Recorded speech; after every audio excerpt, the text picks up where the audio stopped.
सपार सदशिला गौर हरि की जय। सपार सदशिला प्रभुपाद की जय। हरे कृष्णा। भगवान की दास्य रस में सेवा करो।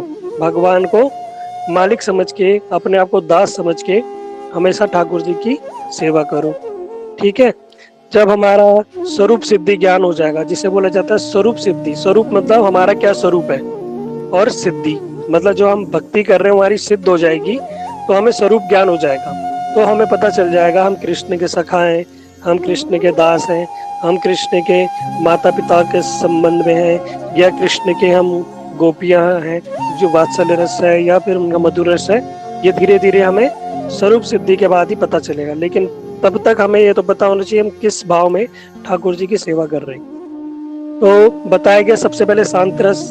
तो शांत रस जो होता है, शांत रस में जिस प्रकार शांत स्वरूप में भगवान की कोई सेवा नहीं होती, लेकिन क्या करते भगवान के शांत रूप में उनकी सेवा करते हैं। जैसे कि प्रहलाद महाराज जी का उदाहरण है। प्रहलाद महाराज जी क्या करते थे, भगवान की उन्होंने भगवान को स्मरण किया, लेकिन वो शांत रस में भगवान की सेवा करते हैं। चामर हो गया, भगवान के मोर पंख हो गया इत्यादि, ये सब क्या है, शांत रस में भगवान के वस्त्र इत्यादि भगवान की शांत रस में सेवा करते हैं। फिर बताया इसके ऊपर है दास्य रस। भगवान हमारे स्वामी है, हम दास है। दास बन के जो सेवा होती है वो दास रस में कहलाती है। जैसे हनुमान जी क्या करते हैं, राम जी के सेवक हैं। फिर उससे ऊपर का जो रस है, उस रस को बताया गया साख्य रस। भगवान हमारे सखा है, जो हमारा भी चल रहा है टॉप, है ना। भगवान हमारे सखा है।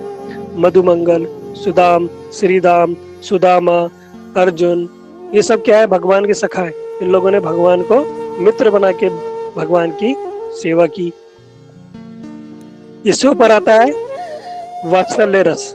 मतलब जो अभी आप लोग जो सेवा करते हो, बहुत सारी माताएं लोग ठाकुर जी की सेवा करती हैं, या तो दासी रस में करती है दासी बन के, या फिर उनका वात्सल्य रस में उनके माता पिता बन के, या कुछ गोपियां क्या करती है, भगवान कृष्ण को पति स्वरूप में, प्रियतम स्वरूप में उनकी सेवा करती है। तो वो बताया गया वात्सल, वो मधुर रस।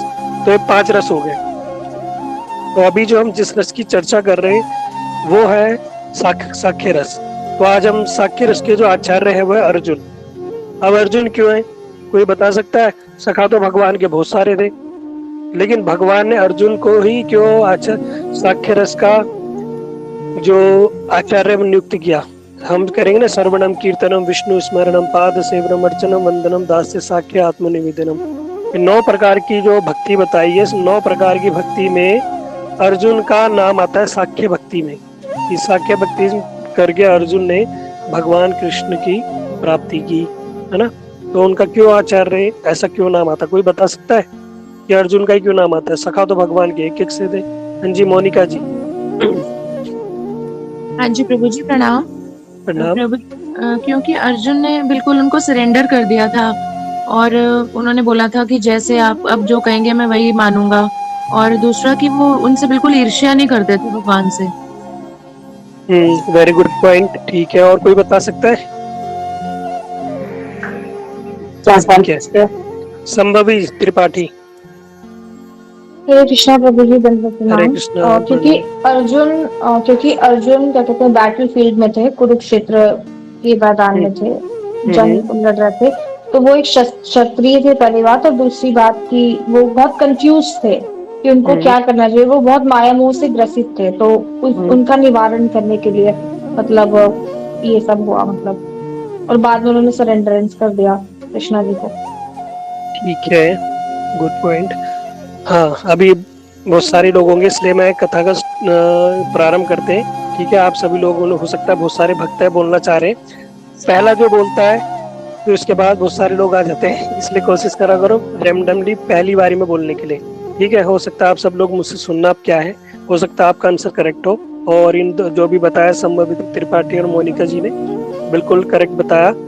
तो इसको हम और अच्छे से एक्सप्लेन करके समझते हैं। जो अर्जुन थे वो भगवान के सखा थे, है ना, भगवान को सखा मानते थे, और भगवान के साथ उनकी बड़ी अच्छी मित्रता थी। ऐसी मित्रता थी कि जब भगवान ये पांडवों के लिए युद्ध करने के लिए तैयार हो गए, भगवान स्वयं पांडवों के लिए युद्ध करने के लिए तैयार हो गए, जो उनकी माता थी उन्होंने माता ने भगवान कृष्ण को क्या बोला कि मैं अपने 5 पुत्र को तुम्हें समर्पित करती हूँ। तो युद्ध में आप देखोगे कि 5 पांडव ही बचे और कोई भी नहीं बचा, है ना? क्यों? लेकिन उनकी माता ने क्या किया था, अपने पुत्रों को समर्पित कर दिया था। लेकिन समर्पण का भाव माता ने किया, लेकिन साथ ही समर्पण का जो भाव था ना, ये 5 पांडवों में भी कृष्ण के प्रति था। 5 पांडव तो छोड़ो, द्रौपदी जो थी, द्रौपदी के अंदर भी कृष्ण के प्रति समर्पण का भाव था। द्रौपदी भी कृष्ण को सखा मानती थी, ठीक है? द्रौपदी भी कृष्ण को सखा मानती थी। 5 पांडव भगवान को बड़ा प्रेम करते थे, और जब 5 पांडव भगवान को प्रेम करते थे, भगवान भी उनके प्रेम के बड़े वशीभूत थे। अर्जुन के साथ रहना, एक बिस्तर पे सोना, एक थाली पे भी खाना, मतलब ऐसी उनकी घनिष्ठ मित्रता। कैसे सोते थे? कृष्ण अर्जुन के चरणों की ओर और अर्जुन भगवान की चरणों की ओर, और दोनों के जो चरण एक दूसरे के मुख की ओर, दोनों ऐसे सोया करते थे। कभी कभी अर्जुन अपने चरण भगवान के ऊपर रख देता था। सोचो ऐसी मित्रता, ठीक है? लेकिन अब देखा जाए कि मित्रता तो भैया ब्रज में भी थी भगवान की। ब्रजवासी का मित्र कम था, सुबल सखा, सुदाम सखा, मधुमंगल, ये सब इतने बड़े बड़े मित्र हुए, तो अर्जुन ही को क्यों भगवान ने सिलेक्ट किया? तो देखो, अर्जुन को इसलिए सिलेक्ट किया क्योंकि जो अर्जुन है ना, उनके अंदर साक्ष्य रस के साथ साथ दास्य रस भी था। वो भगवान का दास्य रस भी था। कहाँ पे था? आप देखो, जब भगवान कृष्ण दुर्योधन के पास गए कि भैया आप एक काम करो, आप पांडवों को ना कुछ नहीं दे रहे तो एक काम करो, 5 गांव तो दे दो, ज्यादा कुछ मत दो, तो 5 गांव दे दो, उसी में संतुष्ट हो जाएंगे। भगवान जानते थे संतुष्ट है, इनको ज्यादा राजपाट से कोई मतलब नहीं है। लेकिन दुर्योधन ने बोल दिया, नहीं, सुई की नोक के बराबर में कुछ नहीं दूंगा, तुम्हें जो चाहिए मैं युद्ध करके लो। उन्होंने भगवान कृष्ण तक को बंदी बनाने की सोच लिया। अब भगवान कृष्ण का ठीक है, कोई बात नहीं, अब युद्ध की शुरू हो गई कि भैया युद्ध होगा। अब जब युद्ध होगा तो दुर्योधन जो था वो बलदेव प्रभु का शिष्य था। बलदेव प्रभु यानी बलराम जी का शिष्य था, भगवान कृष्ण के बड़े भाई का शिष्य था। उनसे उन्होंने गदा सीखी थी, और वो उनको बहुत अच्छा मानते थे। क्योंकि जो दुर्योधन था ना, वो अपना राज्य तो बड़ा अच्छा संभालता था, वहां की प्रजा बड़ी सुखी थी, वो प्रजा से कोई द्वेष नहीं करता था, लेकिन पांडवों से द्वेष किया करता था। पांडव से द्वेष करने का अर्थ मतलब, भगवान, तुम अगर जगत से तुम्हारी मित्रता है, जगत में तुम्हारा खूब वाहवाही है, तुम्हें सब जानते हैं, अरे वाह ये बंदा ऐसा ही है, ऐसा है, सब लोग तुम्हें बड़ा अच्छा मानते हैं, लेकिन तुम्हारी भगवान के भक्तों से नहीं बनती ना, तो सब जीरो। तुम भगवान के भक्तों को नहीं मानते तो सब जीरो। तो दुर्योधन ऐसी था, प्रजा में सब जगह नाम तो था, लेकिन अपने ही जो भगवान के भक्त, जो पांडव जो भाई थे, उनसे वो क्या करता था? द्वेष करता था। और द्वेष करता था तो हुआ क्या? अब जब युद्ध का वो हो गया कि निर्णय कि अब दोनों का युद्ध होगा, अब सभी लोग जानते हैं इस प्रकार वो वनवास गए, फिर जब वन से वापस आए, फिर युद्ध हुआ। तो युद्ध से पहले अब सेना का वो होगा कि भैया कौन किसकी तरफ है, कौन किसकी तरफ है। तो जो शकुनी मामा थे, उन्होंने बोला कि भैया जाओ, दुर्योधन को तुम जाओ कृष्ण से मदद लो, जाके फटाफट जाके मदद लो। तो वो मदद लेने के लिए आए, तो कृष्ण भगवान जो थे जो बेड में सो रहे थे। जो दुर्योधन था ना, वो आके सर की ओर बैठ गया। फिर जो अर्जुन थे, अर्जुन भी आए, जो उनके भैया युधिष्ठिर थे, उन्होंने बोला जाओ कृष्ण के पास जाओ, पार्थ के पास जाओ सहायता के लिए। और वो गए, वो चरणों के पास बैठ गए, है ना? दुर्योधन तो बैठा सर के पास, अर्जुन बैठे चरणों के पास। जब भगवान कृष्ण उठे तो सबसे पहले नजर किस पे पड़ेगी? जो सामने उस पे पड़ेगी ना नजर। तो जब वो नजर पड़ी तो दुर्योधन, भगवान ने पूछा भैया आने का कारण क्या है? तो दुर्योधन बिगड़ गया, कहता पहले मैं आया हूँ। तो भगवान ने कहा भैया तू पहले आया तो तू यहाँ पे बैठता, मेरे को तो तू, जब मैं उठा तो मेरे को तो पहले अर्जुन दिखे, इसलिए मैं क्या करता हूँ, सबसे पहले मैं निर्णय लेने के लिए अर्जुन को देता हूँ। तो दुर्योधन बड़ा बिगड़ गया, अब मन ही मन पछता रहा है कि मैं चरणों के पास क्यों नहीं बैठा। अब ये क्या करेगा अर्जुन, ये क्या करेगा, भगवान से सारी शक्ति मांग लेगा भगवान की। अब भगवान ने भैया अर्जुन की परीक्षा लेने के लिए वहां पे एक बात बोली कि देखो, एक तरफ तो रहेगी मेरी नारायणी सेना, बड़ी विशाल सेना नारायणी, कई लाख उसमें मेरे वो होंगे, घुड़सवार होंगे, कुछ रथ में होंगे, कुछ पैदल सैनिक होंगे, सारी सेना मेरी एक तरफ और मैं इकलौता एक तरफ। लेकिन मेरे साथ भी कंडीशन ये है कि मैं अस्त्र शस्त्र बिल्कुल भी नहीं उठाऊंगा, निहत्ता। अब जो भगवान ने कहा बताओ अर्जुन क्या चुनोगे, तो दुर्योधन सोच रहे अब मैं होता तो सारी सेना मांग लेता, लेकिन अब अर्जुन क्या करेगा, सारी सेना ये अर्जुन मांग लेगा, मैं इस कृष्ण का क्या करूंगा, मैं क्या करूंगा इस कृष्ण का। लेकिन जो अर्जुन थे ना, उन्होंने क्या चुना, उन्होंने बोला भैया मुझे सेना वेना से कोई मतलब नहीं है, मुझे आप चाहिए। भगवान ने कहा भैया मैं तो निहत्ता हूँ, मैं तो अस्त्र शस्त्र उठाऊंगा नहीं बिल्कुल युद्ध में, है। दुर्योधन तो बड़ा खुश हो रहा है कि पागल है, मूर्ख है अर्जुन, है। मांगता तो क्या करता, नारायण सेना मांगता। अरे मांग भी रहा, क्या मांग रहा है, कृष्ण मेरे साथ रहेंगे, और कृष्ण क्या युद्ध भी नहीं करेंगे, है, तो उसको युद्ध में लाके क्या फायदा। लेकिन भगवान कृष्ण अर्जुन मन ही मन बड़े प्रसन्न हुए। क्यों प्रसन्न हुए, कि अर्जुन के अंदर भगवान के प्रति एक निष्ठा थी, वो भगवान को अपना वास्तव में मित्र मानता था। तो इसलिए भगवान ने क्या किया, भगवान ने कहा मैं अस्त्र शस्त्र तो नहीं उठाऊंगा, लेकिन अपने मित्र की सेवा तो कर सकता हूँ। घोड़े का जो वो नाल होती, क्या होता है, रथ, वो तो पकड़ सकता हूँ मैं। तो भगवान ने क्या किया, फिर भगवान अर्जुन के सारथी बने। तो जब सारथी बने, आप सभी लोग जानते हो, बड़ा विशाल युद्ध हुआ। वहां युद्ध होने से पहले अर्जुन जो थे वो मोहित हो गए, जब देखे अपने पिता, गुरुजन, मात्र, भाई बांधव, रिश्तेदार, परिवार वाले, अब तो दो पार्ट में हो गए ना, तो ये रिश्तेदारी अब दो हिस्से में बढ़ गए। अब अर्जुन मोहित हो गए कि भैया उधर भी मेरे रिश्तेदार, इधर भी मेरे रिश्तेदार। तो उन्होंने बोल दिया भैया भगवान मैं तो नहीं मारूंगा उन्हें, अगर मैं इन्हें मारूंगा तो मुझे अपयश की प्राप्ति होगी, मुझे ऐसा कोई धन, पद, प्रतिष्ठा, सम्मान, राज्य नहीं चाहिए जिसमें मेरे अपने ही लोग मारे जाए, है ना, मेरे अपने ही लोग मारे जाए। लेकिन भगवान ने फिर जो गीता का ज्ञान था ना, हम लोगों के लिए, अर्जुन को नहीं दिया। इस चीज को समझना, लोग कहते हैं अरे अर्जुन को ज्ञान दिया, अरे अर्जुन को ज्ञान नहीं दिया, अर्जुन को माध्यम बनाया। अर्जुन क्या था, एज ए मीडिएटर, और फोकस किस पे था, हम लोगों पे। जो हम कलयुग के जीव है ना, भगवान का फोकस हम लोगों पे था, मीडिएटर बनाया अर्जुन को, है ना। ये मत सोचना वो ज्ञान अर्जुन के लिए था, वो हम लोगों के लिए ज्ञान था। गीता का ज्ञान हम लोगों के लिए है, अर्जुन के लिए नहीं है। अर्जुन तो भगवान के नित्य सिद्ध पुरुष, उनके परिकर है, नर और नारायण। नारायण कौन है, भगवान, और नर कौन है, ये अर्जुन। ये तो भगवान, ये तो सतयुग, त्रेता, द्वापर, चतुर, कलयुग, हर युग में है ना, भगवान के पार्षद है। तो भगवान ने द्वापर में लीला करने के लिए, माध्यम बनाने के लिए, और अर्जुन के माध्यम से प्रश्न पूछे। हम जैसे बद्ध की बोगले, अर्जुन ने जो जो प्रश्न पूछे ना, वो अर्जुन उन सब प्रश्नों में पारंगत था, उसको पूछने की जरूरत नहीं थी। लेकिन हम जैसे मूर्ख, अब हमारे मन में प्रश्न आएंगे मूर्खतापूर्ण, तो वो कैसे पता चलेगा। तो अर्जुन ने क्या किया, हमारे माध्यम से वो सारे प्रश्न पूछे भगवान कृष्ण से। तो भगवान ने मीडिएटर कैसे बनाया, अर्जुन को। और तो और भगवान ने दो लोगों को ही अपना विशाल जो रूप था, विराट रूप, दो लोगों को दिखाया। कोई बता सकता है किन दो लोगों को दिखाया? जल्दी से हैंड रेस करो। ममता, सती, संजय और कृष्ण, अर्जुन को। दुर्योधन प्रभु जी और अर्जुन। नहीं, खुशी सैनी।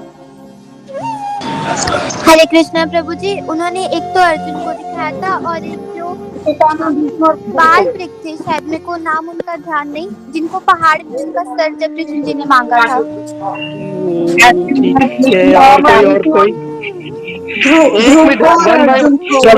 और विपराज महाराज को। सबको म्यूट करो, म्यूट करो सबको, सब म्यूट कर दो। मैंने देखो आप लोगों से बोला है, जिसका नाम लिया जाएगा वो ही आंसर देगा, तो सब लोग आप बीच में मत बोलो, ठीक है। अब मैं किसी से नहीं पूछ रहा, आप लोग समझते नहीं बातों को। तो यहाँ पे भगवान ने वास्तव में तो देखा तो बहुत लोगों ने, लेकिन दिखा स्पेशली दो लोगों को। पहला दिखाया अर्जुन को, अर्जुन के माध्यम से संजय और जो बर्बरीक थे और भी बहुत सारे लोग थे, उन लोगों ने तो, बहुत लोगों ने तो देखा संजय भगवान ने, लेकिन डायरेक्ट किसे दिखाया, अर्जुन को। और एक दिखाया बाल स्वरूप में अपनी माता को, विशाल ब्रह्मांड, विशाल विराट रूप अपनी माता को भी दिखाया, है ना। तो भगवान ने क्या है यहाँ पे, क्या इंगित कर रहे हैं? देखो, जो लोग कहते हैं ना कि भगवान, जैसे भगवत गीता में कहते हैं कि जिस प्रकार एक वृक्ष की डाल में जल डालने से। एक वृक्ष है, एक पौधा है, उसकी जड़ पे अगर पानी डाल दो तो कहते हैं फूल पत्ती फल में पानी डालने की जरूरत नहीं है। वास्तव में सही बात है। अगर हमें आम पसंद है और पेड़ में आम लगे हैं, आम लगने वाले हैं, तो हम क्या आम के जो कलियां हैं ये कच्चे आम पे पानी डालेंगे या जड़ पे पानी डालेंगे? ऑब्वियसली जड़ में डालेंगे। जड़ में डालेंगे तो पूरा वृक्ष अपने आप हरा भरा हो जाएगा, उसको अपने आप ही पोषण मिलेगा, फल फूल इत्यादि शाखाएं सब अपने आप क्या होंगी, पुष्ट हो जाएंगी, है ना। लेकिन पानी का डालना है जड़ में। चाहे हमें पसंद फूल हो, गुलाब का फूल हमें अच्छा लगता है और हम गुलाब के फूल में हम सोचे नहीं भैया हम तो गुलाब के फूल में पानी डालेंगे, हमें गुलाब के पेड़ पसंद नहीं है, क्यों, उस पर कांटे होते हैं, हम उस पर पानी नहीं डालेंगे, तो क्या गुलाब का पौधा उग जाएगा? कभी नहीं उगेगा, जीवन भर फूल उगेगा ही नहीं। क्या करना पड़ेगा हमें? मूल जड़ में पानी डालना पड़ेगा। जब हम जड़ में पानी डालेंगे, जड़ में पानी डालने से क्या होगा, पूरा वृक्ष हरा भरा हो जाएगा। ठीक इसी प्रकार भगवान विराट रूप से यहाँ क्या इंगित कर रहे हैं कि मुझ में ही शिव है, मुझ में ही हनुमान जी है, मुझ में ही अग्निदेव है, मुझ में ही रुद्र है, मुझ में ही मारुत है। सारे के सारे अष्ट जो वो थे क्या नाम थे, देव और रुद्र मारुत इत्यादि 33 करोड़ देवी देवता देवी, ये सारे के सारे भगवान ने विराट रूप में दिखा दिए, सब उसी में दिखा दिए। क्यों दिखाए?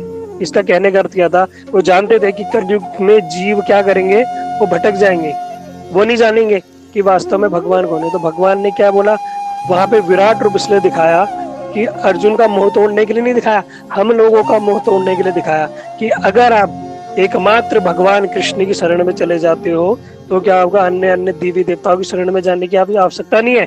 आपने जड़ में पानी डाल दिया तो सारे हिष्ट पुष्ट हो जाएंगे, सब प्रसन्न रहेंगे, कोई नाराज नहीं रहेगा, सब प्रसन्न हो जाएंगे। इसलिए जब हम भगवान की शरण में चले जाते हैं तो सारे के सारे देवी देवता अपने आप ही हमसे संतुष्ट हो जाते हैं। क्यों? वो सब उन्हीं के अंश, उन्हीं की कला है, सब उन्हीं के ही स्वरूप है ना। तो विराट रूप किसको दिखाया? अर्जुन को। अर्जुन को दिखाने का अर्थ ही नहीं था कि अर्जुन को, वो दिखाने का अर्थ हम जैसे लोगों को, तब बद्ध जीवों को क्या करो कि अगर आप यहाँ पे भगवान ने जो इस प्रकार का विराट रूप दिखाया तो अर्जुन मोहित हो गया, अर्जुन को भय लग गया। वैसे तो भय क्यों लगेगा, वो तो जानते नहीं भगवान को। तो वहां पे क्या हुआ, फिर भगवान से प्रार्थना करने लगे, हे भगवान मैंने तो आपके साथ कैसा कैसा व्यवहार किया, है ना, मैंने आपके साथ कैसा व्यवहार किया, मैं तो आपके साथ बैठा खाया पिया, मैंने कभी कहते आपके ऊपर पैर भी रखे, कभी कभी मैंने आपको कुछ अपशब्द भी बोल दिए, मैंने कैसे कैसे किया। अब अर्जुन क्या है, पुरानी बातें। अब वहां अर्जुन का क्या, कौन सा रस प्रकाशित हो गया? दास्य रस। अब भगवान के सामने चरणों में बैठ गए। आप देखोगे जैसे हमारी फोटो में भी दिख रहा है ना, जैसे दास बैठ जाता है प्रभु के आगे, तो अर्जुन जो थे वो दास स्वरूप में भी भगवान के सामने बैठ गए, दास स्वरूप में बैठ गए, है ना। तो अर्जुन के अंदर साक्ष्य रस तो परिपूर्ण मात्रा में है, लेकिन फिर उनके अंदर दास रस की भी कुछ मात्रा थी। तो भगवान इस चीज से बड़े प्रसन्न हुए और फिर उन्होंने भगवान को मनाया अपना गुरु कि आप जो बोलोगे मैं वो करूंगा। भगवान ने एक बात बोला कि तुझे इन सबको मारने की जरूरत नहीं है, ये तो सब मैंने ऑलरेडी मार चुके हैं, बस तुझे निमित्त बनाया। निमित्त बनाया मतलब तुझे तीर चलाना, वो ऑलरेडी मरे पड़े। बस मैं क्या चाहता हूँ, ये जो पूरा यश है ना, जो ख्याति है, मैं तुझे देना चाहता हूँ।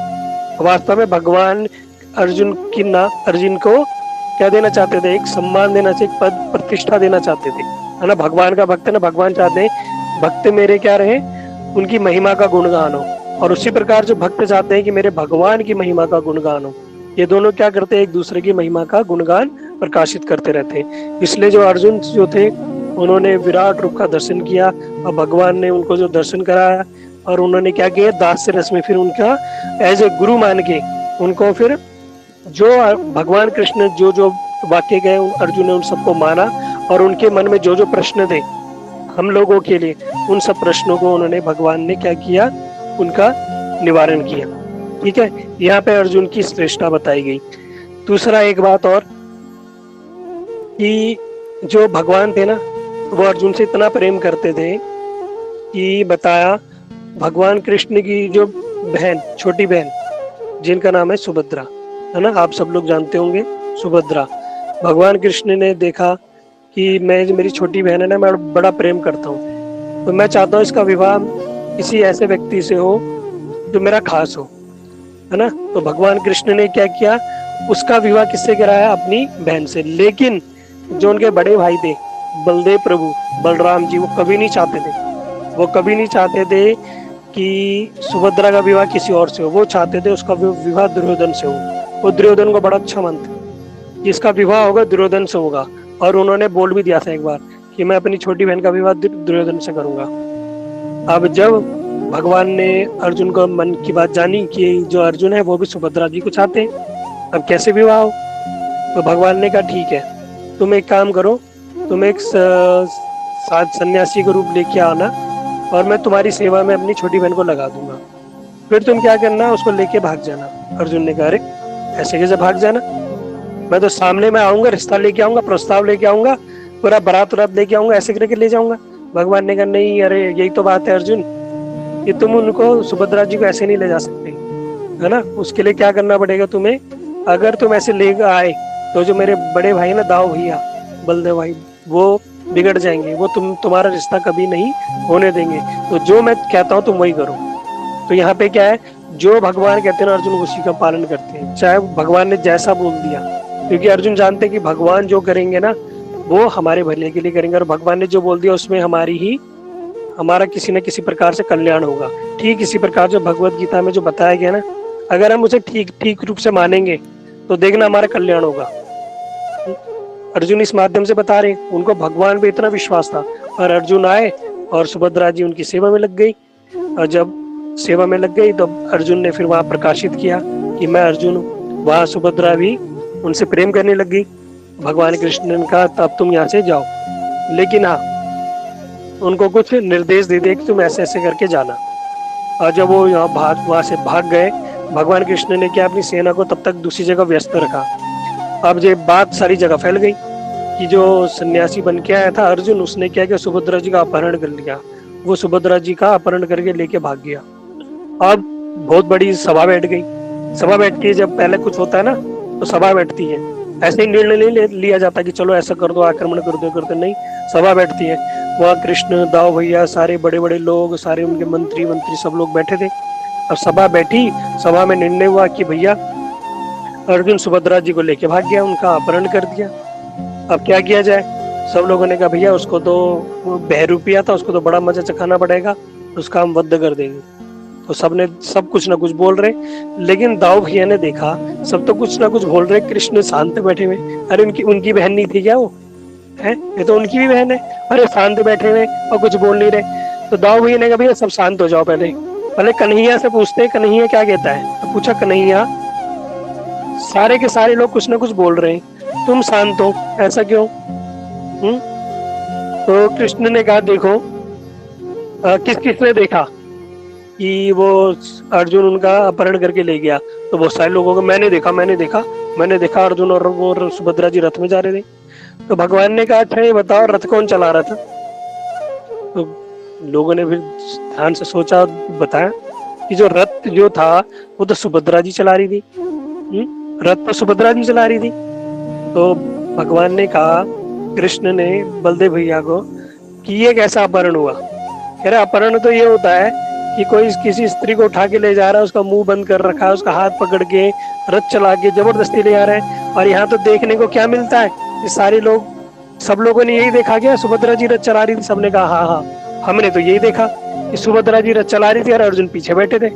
तो भगवान ने कहा भैया ये कैसा अपहरण हुआ, ये कैसा हुआ, कैसा उन्होंने छल से विवाह किया, वो कैसे भगा के ले गए सुभद्रा जी को? है यहाँ तो दिखने को ये मिल रहा है कि सुभद्रा जी अर्जुन के साथ भागी।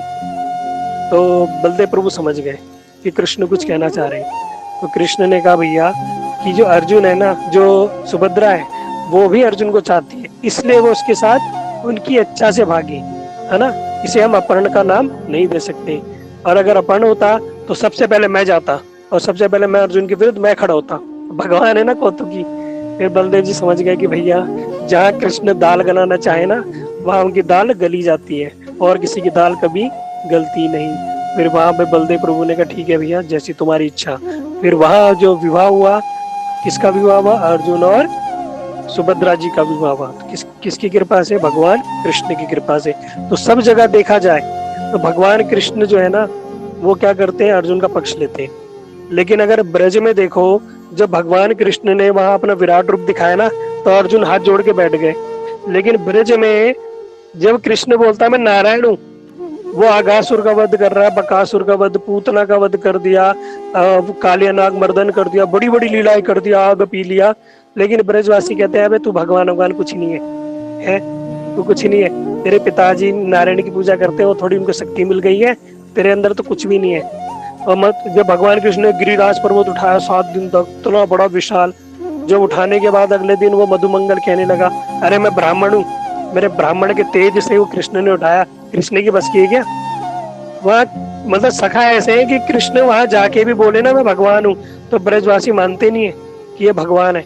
वहां कृष्ण को उल्टा सुना देते, तो कुछ भगवान कुछ नहीं है, सारी शक्ति हमारी है।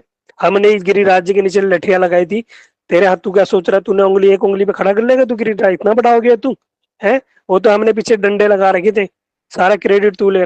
वह कृष्ण को भगवान मानते ही नहीं, पर कृष्ण कभी कभी बोल भी देते ना भगवान, कहते हाँ तेरे देखे बहुत तेरे जैसे भगवान चलट। खेल खेल में जब कृष्ण की बारी आती है, जब कृष्ण कभी कभी हार जाते हैं सखाओं से, तो कृष्ण को घोड़ा बनना पड़ता है। कृष्ण घोड़ा नहीं बनते तो सारे सखा कहते भैया कल से मत आइए हमारे साथ खेलने, हमें जरूरत नहीं तेरी। तो देखो वहां भगवान को निग्लेक्ट कर देते, जा भैया जा। तो वहां भगवान का जो रस है वो साख्य रस तो वहां पर भी है, लेकिन क्या है वहां भगवान के प्रति समर्पण भाव नहीं है ना, वो सरेंडर नहीं है भगवान की। कृष्ण की बात नहीं मान रहे। अच्छा, एक सखा तुम्हारा ऐसा है जो तुम्हारी बात मान रहा है, और एक सखा जो तुम्हारी सारी बात मान रहा है, तुम किससे शेयर करोगे? ऑब्वियसली उससे करोगे ना जो सारी बातें मान रहा है। ठीक उसी प्रकार जो ब्रज के सखा है, उनका रस तो साख्य रस से बड़ा ऊंचा है, लेकिन तब पर भी जो अर्जुन थे वो भगवान के बड़े प्रिय थे, है ना। वो भगवान की हर बातों को उन्होंने माना, भगवान को समर्पण हो गए, है ना। सर्वधर्मान परित्यज्य मामेकम शरणम व्रज अहम त्वं सर्व पापेभ्यो मोक्षामि मा शुचा। भगवान ने भगवत गीता में बोला है अर्जुन को बोला लास्ट में हम जैसे भक्तों के लिए कि सारे धर्मों को परित्याग करके, बस क्या करो, सारे धर्मों का परित्याग करके मेरी शरण में आ जाओ और मैं तुम्हें सारे पापों से मुक्त कर दूंगा। और ज्यादा कुछ करने की जरूरत नहीं है, बस सर्वधर्मान परित्यज्य, सारे धर्मों को परित्याग करके मेरी शरण में आ जाओ। पूरी भगवत गीता में ये बताया, ये करो, कर्म योग, ज्ञान योग, अष्टांग योग, ध्यान योग, भक्ति योग। जब कुछ समझ नहीं आया तो हम जैसे बद्ध जीवों के लिए, मूर्खों के लिए भगवान ने बोल दिया सर्वधर्मान परित्यज्य, अपने सारे धर्मों को परित्याग करके। धर्मों को परित्याग करने का मतलब नहीं अपना घर बार छोड़ छाड़ के, ठीक है, इसको अच्छे से समझना है क्या है।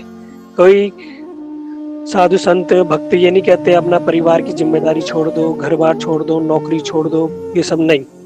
अभी जिस जगह हो, जिस जिम्मेदारी में हो, जिस लेवल में हो, उस लेवल को निभाते हुए वो अपने आप ही अंतरात्मा से आवाज आती क्या करना है, वो अपना भी वैराग्य आता है। कुछ भी कृत्रिम रूप से, बनावटी रूप से करने की आवश्यकता नहीं है।